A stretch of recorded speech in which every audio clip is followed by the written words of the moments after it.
নমস্কার বন্ধুরা, আমি পবিত্র পেটুক পবি রান্নাঘরে সবাইকে স্বাগতম। আজকে চলে এলাম চাইনিজ একটা রেসিপি নিয়ে। আজকের recipe chilli chicken. Chilli chicken খেতে সকলেই ভীষণ পছন্দ করে, আর এটা বানানো খুব সহজ, অনেকেই এটা বানাতে পারেন। আর যেভাবে আমি চিলি চিকেন বানাই, চলুন আজকে আপনাদের সঙ্গে শেয়ার করি। শুরু থেকে শেষ পর্যন্ত ভিডিওটি দেখার অনুরোধ রইল সবাইকে। আসুন তাহলে আজ দেখে নেওয়া যাক আমার আজকের recipe chilli chicken. Chilli chicken বানানোর জন্য আমি এখানে 400 গ্রামের ব্রেস্ট পিসেস বোনলেস চিকেন নিয়েছি। চিলি চিকেন বানানোর জন্য আমি সবার প্রথমে চিকেনটাকে ঠিক এভাবেই কেটে নেব। এখানে একটা ছোট্ট টিপস, চিকেনগুলো কাটার সময় সোজাসুজি করে কাটবো না, একটু ক্রাশ করে কাটবো, তাহলে চিকেনের পিসগুলো একটু পাতলা হবে আর খুব তাড়াতাড়ি ফ্রাই হয়ে যাবে।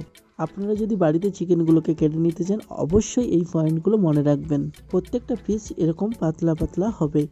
পুরো চিকেনটা কাটা হয়ে গেলে একটা বাটিতে রেখে 2 স্পুন ভিনেগার দিয়ে আমরা 15 মিনিট ওয়েট করব। এখানে একটা টিপস আপনারা মনে রাখবেন, চিকেনের টুকরোগুলোকে নরম করার জন্য আমি এখানে 15 মিনিটস ভিনেগারে রেখে দিয়েছিলাম। 15 মিনিট হয়ে গেলে ভিনেগার থেকে চিকেন পিসেসগুলোকে আলাদা করে নেব, ঠিক এভাবেই। এবারে আমি এখানে 1 চামচ লবণ আর 1 চামচ কালো জিরে দিয়ে দিলাম। ভালো ফ্লেভার আনার জন্য আমি এখানে 2টো ডিম নিয়ে নিচ্ছি, তার মিক্স আপ করে এর মধ্যে ঢেলে দিলাম। এরপর আমি এখানে 2 চামচ আদা রসুনের পেস্ট দিয়ে দিলাম আর 1 চামচ গুঁড়ো লঙ্কা, ভালো কালার আনার জন্য। এরপর খুব সুন্দর করে আমি এটাকে ম্যারিনেট করে নেব।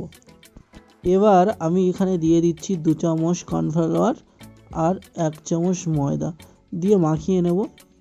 এখানে একটা কথা মাথায় রাখবেন, ময়দার পরিমাণটা খুব অল্প পরিমাণে দিতে হবে, না হলে চিলি চিকেনের যে হালকা আস্তরণটা আসবে না, চিকেন পকোড়ার মতো হয়ে যাবে, তখন আর চিলি চিকেন হবে না।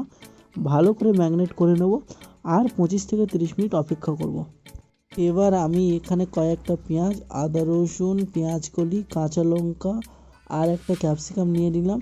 একটা পেঁয়াজকে 4 টুকরো করে নেব, সাদা অংশগুলোকে আলাদা করে নেব, বড় পেঁয়াজের কোয়াগুলোকে ঠিক এভাবেই ছাড়াবো আর ক্যাপসিকামগুলোকে ঠিক স্লাইড করে কেটে নেব।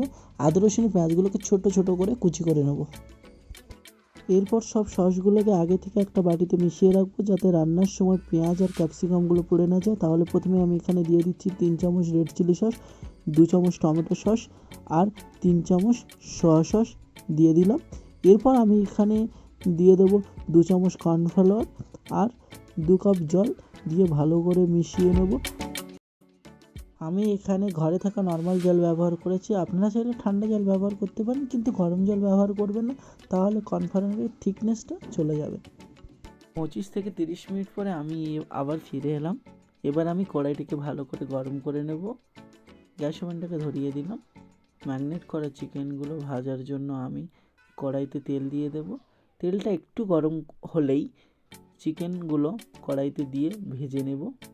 এখানে একটা পয়েন্ট মাথায় রাখবে, হাই ফ্লেমে চিকেনগুলো ভাজবো না, তাহলে চিকেনের বাইরের অংশটা লাল হয়ে যাবে আর চিকেনটা কাঁচা থেকে যাবে।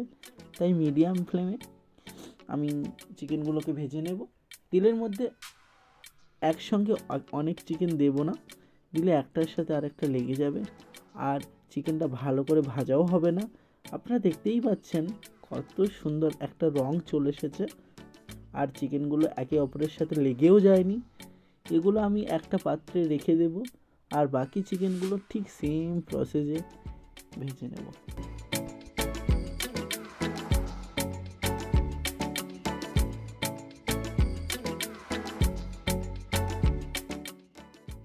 পুরো চিকেনটা আমার ভাজা হয়ে গেছে। এবার আপনাদেরকে একটা চিকেন আমি ভেঙে দেখাবো।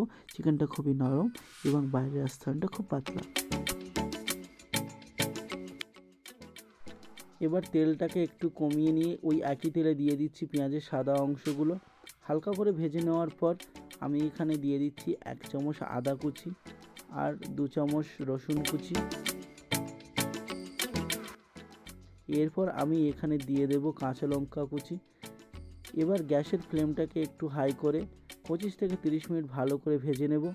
মনে রাখবে আদা রসুনটা যেন লাল লাল করে ভাজা না হয়। এরপর আমি এখানে দিয়ে দিচ্ছি ক্যাপসিকাম, কেটে রাখা পেঁয়াজগুলো। মনে রাখবে ক্যাপসিকাম আর পেঁয়াজ বেশিক্ষণ ভাজবেন না, খুব বেশি হলে 1 থেকে 2 মিনিট ভাজবেন। এরপর আমি এখানে দিয়ে দেব পরিমাণ মতো 1 চামচ লবণ আর 1 চামচ জিরে গুঁড়ো দিয়ে দেব। 1 থেকে 2 মিনিট অপেক্ষা করার পরে আমাদের যে আগে বানানো সসটি ছিল ওটা এবার দিয়ে দেব।